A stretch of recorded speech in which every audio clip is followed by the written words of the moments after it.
testing a newly refurbished 930 carriage. We're using it on an 892 bed. I'm sorry, yeah. That's right. We found out that our 930 bed, we did some diagnostics and it's got a glitch in it, and I don't want to hold up the customer's carriage while I troubleshoot a 930 bed. So we're using the 892, which works just fine. And here it is, moving along smoothly. The main issue we were having is intermittent mispatterning. So I'm purposely using a very regular tuck stitch so our eyes would catch it very easily if it mispatterns. I'm also challenging the machine by knitting a yarn that's on the large side, and it has to tuck for 2 rows. So that gives it every chance to misbehave, basically. And happily, it is not. Here we are testing a 930 carriage on the 892 bed. All is going well in stocking it. Let's set the carriage to hold and try some short rowing.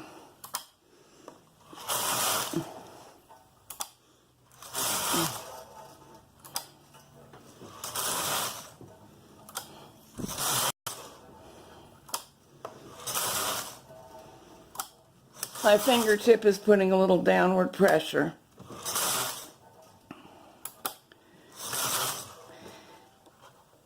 Knitting back from upper working position on both sides. And I seem to have a strand of yarn that was caught in one of the wheels, but it just came off in my hand. How nice. I wasn't paying attention to whether I failed to push that one back or it failed to knit, so let's try it again. All looks good.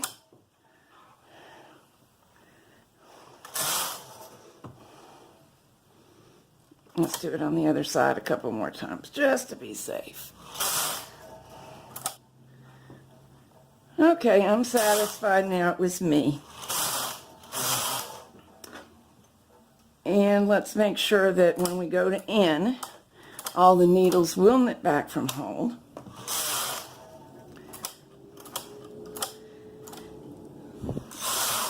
There we go. Now let's set to KC1.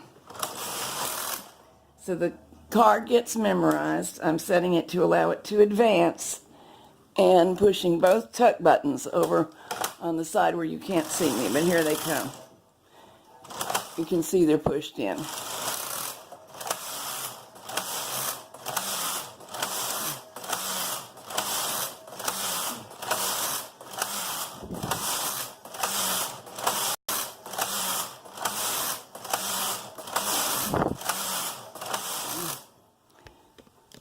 Let's change to both part buttons, which will automatically release the tuck buttons. See, they popped back out.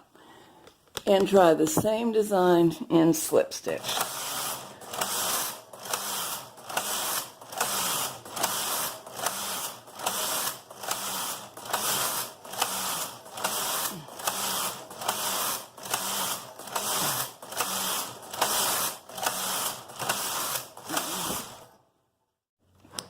Alright, I've added a second color and depressed the MC button after using KC1, of course. And here we are knitting Fair Isle. The second color is a very thin yarn, not an equal yarn. But it's an okay test. And what we can do is now change and depress both of these buttons, and we will get thread lace. So you can compare Fair Isle and thread lace.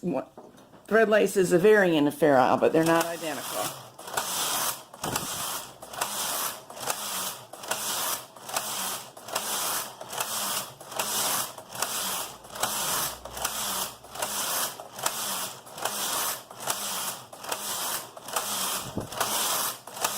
Okay, all looking good.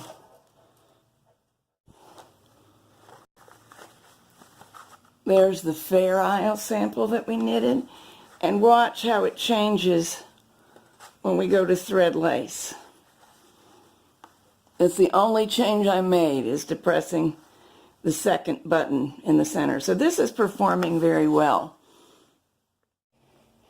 And because I was concerned that this go home working just great, I did a couple of samples for my new book on it. This one's not quite finished, but it's a bigger Fair Isle sample.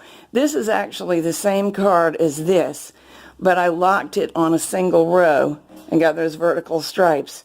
Later I allowed it to advance and change colors. And here is the other side of it, just sampling different possibilities.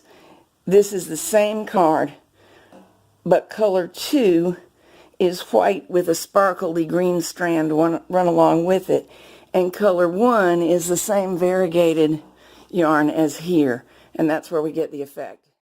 The reason for all this was to give the whole carriage a really good workout, not just swatch size samples. And in case you were wondering, here's the card I used for everything that you've seen today. It's one of those really repetitive cards that makes it easy to spot a flaw in the knitting, and that's what testing is all about. The blue behind it is just a shop towel so that you can see it clearly. One more little thing.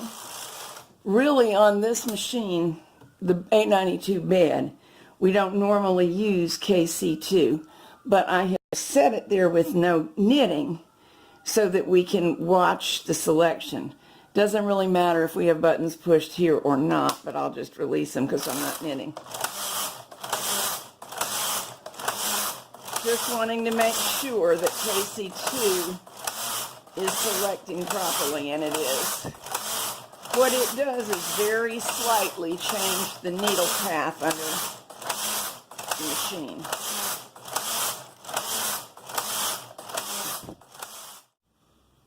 Looking good, carriage. I think you can go home now.